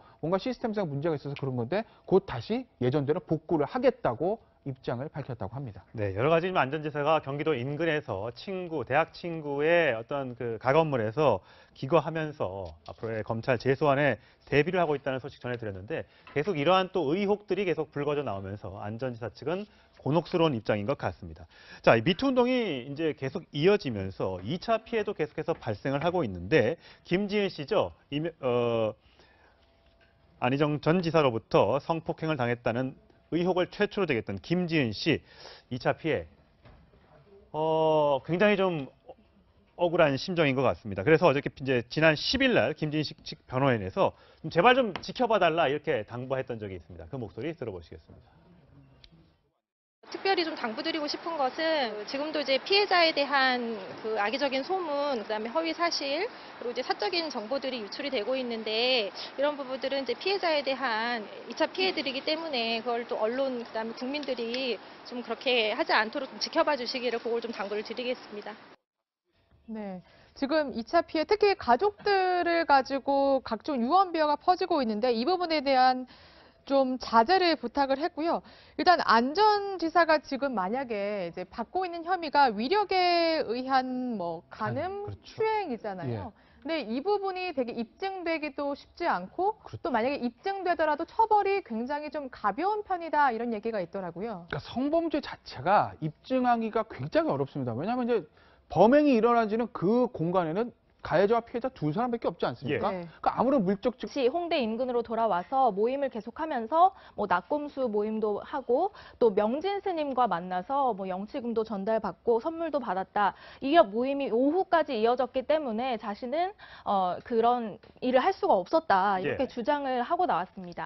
그러니까 피해 주장 여성 지금 화면에 나온 것처럼 네. 여의도 L 호텔에 정봉주 전 의원의 동선 중에 그 L 호텔에 들렸다라고 주장하고 있는 거죠. 그렇죠. 시간은 오후 정도고. 그렇죠. 그러니까 그 모임이 있어서 쭉 오후까지 이어졌다는 것은 정 전 의원의 주장이지만 피해자는 그 중간에 본인과 이 호텔에서 만나서 본인에게 그런 일을 저질렀다.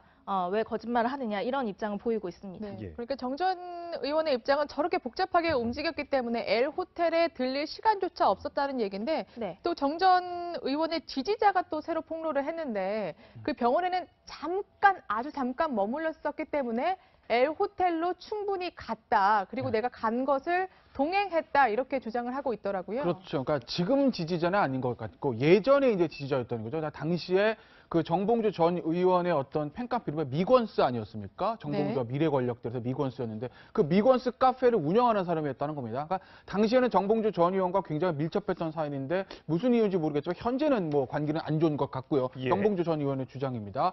그러니까 그 사람이 그렇게 얘기를 한 거죠. 2011년 12월 20일부터 26일 그러니까 수감되기 바로 그 직전까지 항상 같이 있었다는 겁니다. 자는 시간 빼놓고 같이 있었다는 건데 그래서 23일 날 정 전 의원을 본인과 같이 그 여의도에 있는 L 호텔에 갔었다는 거고 그 시간은 오후 1~2시경 정도라고 얘기를 한 거죠. 그러니까 앞서 성시원 앵커가 지적했듯이 병원은 잠깐 찍고 호텔로 이동을 했다. 그래서 호텔에 머문 시간 한 30~40분가량 된다는 것이고 저 사람의 어떤 저런 주장에 대해서 정봉주 전 의원도 재반박을 하긴 했습니다. 그러니까 정봉주 전 의원의 재반박은 뭐냐면 시간상 그 병원에서 그 호텔까지 그렇게 짧은 시간에는 갈 수가 없다. 뭐 축지법을 쓰는 건 아니냐 뭐 이런 표현까지 써가면서 동선이 도저히 이제 나오지 않는다는 얘기를 한 것이고 그리고 저렇게 폭로했던 그 사람은 당시에는 나랑 가까웠지만 지금은 무리를 일으켜서 완전히 갈라진 사이이기 때문에 혹시 음해할 목적이 있는 것 아니냐 이런 취지의 재반박을 다시 한 것이죠. 자, 이건 장소 관련된 얘기고요. 이번엔 12월 23일 날로 한번 돌아가 보도록 하겠습니다. 정봉주 전 의원은 자, 12월 23일, 24일 이걸 피해자라고 주장하는 쪽에서 왔다 갔다 한다. 보도도 왔다 갔다 한다. 기억도 제대로 못하면서 이게 과연 제대로 된 폭로냐 이렇게 지금 주장을 하고 있습니다. 여기에 대한 내용도 좀 팩트체크를 좀 해주시죠. 네, 정봉주 전 의원이 이제 23일, 24일 이렇게 왔다 갔다 하면서 주장을 해오는데 그거야말로 신빙성이 없는 건 아니냐 이렇게 주장을 하지만 피해자 A씨는 사건 날짜를 23일로 분명히 기억한다고 다시 이야기를 했습니다. 23일이냐 24일이냐 이런 오해가 생긴 것은 이 보도가 이어지는 과정에서 이제 A씨가 당시에 전 남자친구에게 보낸 이메일을 공개했는데요.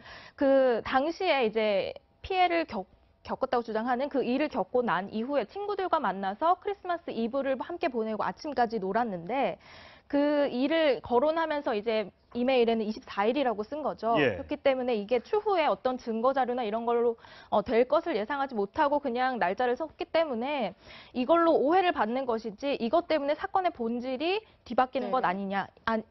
이런 주장입니다. 근데 정 전 의원은 이 밖에도 피해를 주장하는 여성이 굉장히 말을 많이 바꿨다 이렇게 주장을 했습니다. 어제 기자회견을 바로 열었었죠.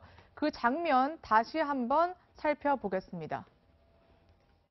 오후 3시에서 5시 사이인 것으로 보입니다. 저는 23일 오후 2시 30분 홍대 인근에서 명진 스님을 만났습니다. 자, 1차 보도에서는 호텔 룸이라고 보도를 합니다. 2차 보도에서는 로비 레스토랑이라고 바뀝니다. 심각한 변화가 생긴 겁니다. 키스를 하려고 얼굴을 들이밀었다. 이렇게 보도하고 있습니다. 2차 보도에서는 입을 맞추었다 이렇게 보고를 합니다.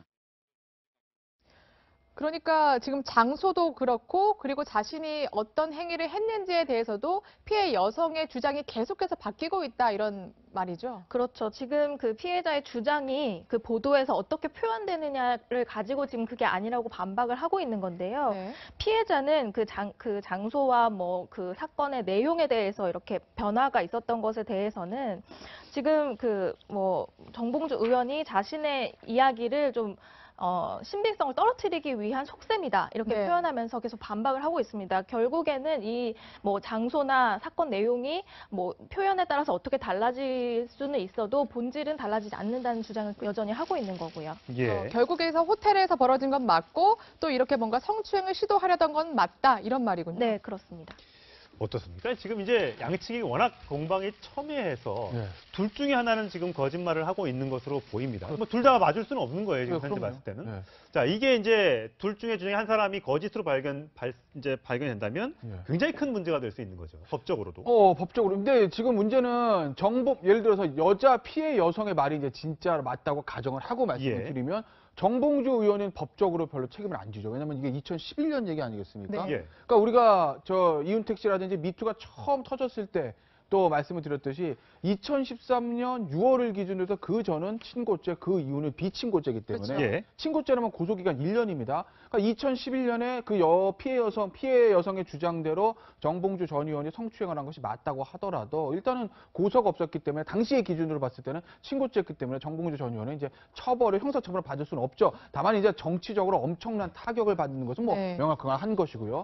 반대로 이제 그 피해 여성의 말이 거짓이고 정봉주 전 의원의 주장이 맞다라고 하게 되면 그 피해 여성과 그 인터넷 매체는 상당히 이제 법적인 곤란을 겪을 수는 있겠죠. 왜냐하면 허위사실 유포에 의한 명예훼손이 되는 것 아니겠습니까? 아직 형사적으로 고소는 안 했기 때문에 무고죄가 성립되는 것은 아닌데 정봉주 전 의원에 대해서 허위사실을 유포한 것 때문에 이제 그 허위사실이나 명예훼손, 정보통신망법에 의한 그런 처벌을 아마 받게 될 겁니다. 그런데 이게 정봉주 전 의원이 만약 이번에 법적 조치를 취하지 않았다면 수사기관에서 성추행이 있는지 없는지는 조사 안 합니다. 왜냐면 아까 말씀드렸듯이 이거 뭐 그 당시 친고죄인데 고소도 없었던 사실 어떻게 조사하냐 이러고 이제 진실 공방하고 이제 넘어가는 건데 문제는 정봉주 전 의원이 그 언론사를 상대로 법적 조치에 들어가겠다고 했기 때문에 그 언론사 뭐 기자 또는 중국 국가주석이 정의용 청와대 국가안보실장과 만나서 남북 간 그리고 북미 간 대화를 지지한다고 밝혔습니다. 문재인 대통령은 오는 21일 개헌안을 직접 발의할 예정입니다. 네, 그럼 취재기자 연결해서 자세한 내용 들어보겠습니다. 최대원 기자. 네, 청와대 춘추관입니다. 네, 시진핑 주석이 정의용 실장을 직접 만났군요. 네, 그렇습니다. 시진핑 주석은 중국의 최대 정치 행사인 양회 기간 중임에도 정의용 국가안보실장을 만나 방북 결과를 직접 들었습니다. 시 주석은 이 자리에서 남북관계 개선과 북미 대화를 통해 우려를 해결하는 것을 지지한다고 말했다고 중국 외교부는 전했습니다. 특히 한반도 비핵화와 평화 안정이라는 근본적인 목표에 초점을 둔다면 꽃피는 봄날이 올 것이라고도 했습니다. 정의용 실장은 시 주석에게 한국을 국빈 방문해달라는 문 대통령의 뜻을 전했습니다. 정 실장은 이어 러시아를 방문해 방북 결과를 설명할 예정입니다. 한편 일본을 방문 중인 서훈 국정원장은 일본 아베 총리와 만났습니다. 네, 청와대에서는 오늘 대통령 개헌안에 윤곽이 드러난다면서요. 네, 문재인 대통령은 오늘 국민헌법자문특위로부터 대통령 개헌안 초안을 보고받을 예정입니다. 문 대통령은 이를 바탕으로 대통령 개헌안을 확정짓고 오는 21일쯤 직접 발의할 방침이라고 청와대는 전했습니다. 이 대통령이 보고받는 개헌안 초안은 대통령 4년 연임제와 법률로 수도를 규정하는 조항 등이 담겨 있는 것으로 알려졌습니다. 헌법 전문에 5.18 광주 민주화 운동 등을 포함하는 방안도 반영됐습니다. 지금까지 청와대 춘추관에서 전해드렸습니다.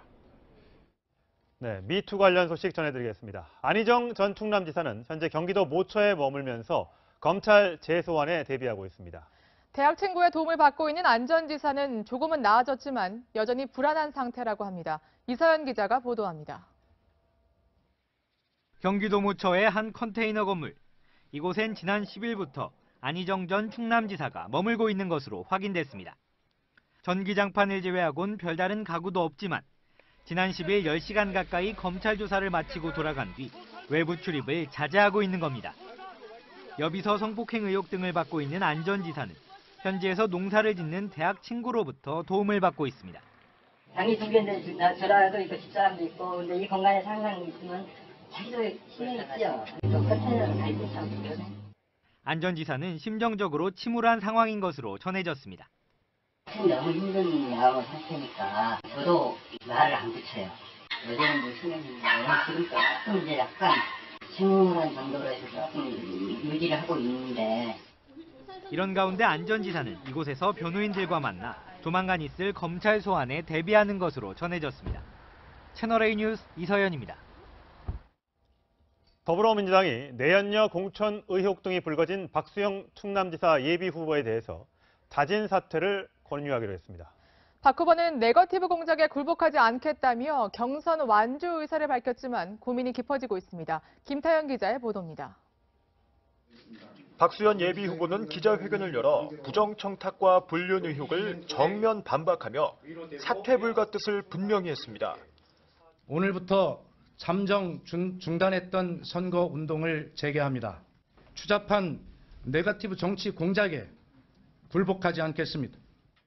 당내 경선 경쟁자인 양승조 의원과 복기왕 전 아산시장에게 함께 경선할 수 있도록 도와달라는 글을 SNS에 올리기도 했습니다. 하지만 오후 들어 분위기가 바뀌었습니다. 더불어민주당이 자격 심사를 한 뒤 박 후보에게 자진 사퇴를 권유하기로 했기 때문입니다. 당의 입장이 난처한 만큼 스스로 결정해 주길 바라는 결정이었다는 분석입니다. 당으로부터 자진 사퇴 권유를 받은 박 후보는 거취를 두고 고심에 빠졌다고 측근이 전했습니다. 채널A 뉴스 김태형입니다. 문학의 미투 운동을 촉발시킨 연극 연출가 이윤택 씨가 이번 주 피의자 신분으로 경찰에 소환됩니다. 영화감독 김기덕 씨의 성폭행 의혹 사건도 경찰이 내사하고 있습니다. 황소영 기자가 보도합니다. 경찰은 연출가 이윤택 씨의 거주지와 극단 사무실 등 4곳을 압수수색했습니다. 경남 밀양에 있는 이 씨 사무실에서는 휴대전화도 제출받아 분석 작업에 들어갔습니다. 경찰은 이 씨를 고소한 여성 16명 중 10명에 대한 조사를 마쳤고 나머지 고소인 조사를 마치겠다는 계획입니다. 이번 사건 정말 엄중히 처벌해 주시길 바랍니다. 경찰은 현재 출국 금지 상태인 이윤택 씨를 이번 주 안에 피의자 신분으로 불러 조사하겠다고 밝혔습니다. 고소장에 포함된 1999년부터 2016년까지 이 씨의 성폭행과 성추행 혐의를 조사할 예정입니다. 한편 경찰은 성폭행 의혹이 제기된 영화감독 김기덕 씨에 대해 내사를 시작했고 영화배우 조재현 씨에게 성폭행을 당했다고 주장하는 여성과도 접촉을 시도 중이라고 밝혔습니다. 채널A 뉴스 황수연입니다. 네, 성추행 의혹 보도가 나온 지 닷새 만인 어제 정봉주 전 의원이 공식 기자회견을 열었습니다. 관련 의혹 보도는 대국민 사기극이다 이렇게 반박하면서 서울시장 출마 의사도 거듭 강조했습니다. 네, 그러자 의혹을 보도한 인터넷 매체가 관련 증언을 또 공개했습니다. 꼬리를 무는 반박과 재반박, 그야말로 점입가경인데요. 정치부 김민지 기자 그리고 김태현 변호사와 함께 짚어보겠습니다. 네, 안녕하세요. 안녕하세요. 네, 일단 가장 중요한 부분이 2011년 12월 23일에 무슨 일이 있었냐인데 지금 양측이 굉장히 주장이 엇갈리고 있거든요. 약간 요약을 좀 필요할 것 같아요. 네, 피해를 당했다고 주장하는 피해자 A 씨는 이제 그 12월 23일 날 그 정봉주 전 의원으로부터 성추행을 당했다 이렇게 주장을 하고 있는데요. 어제 기자회견을 열어서 이제 계속 정 전 의원이 반박을 했죠. 12월 23일 그 당시 그 날짜로 지목된 날에는 본인은 그런 일이 없었다 하면서 본인의 행적을 이야기를 했습니다. 네. 그러니까 오전에는 합정동 민변 사무실에서 본인의 대책을 논의하는 변호사들과 대책을 논의하는 자리를 가졌다가 80이 넘은 어머님이 아프시다는 소식에 갑자기 노원구 하계동에 있는 어머니 입원해 계시는 병원에 갔다. 응급실로 갔다가. 네, 응급실로 갔다가 다시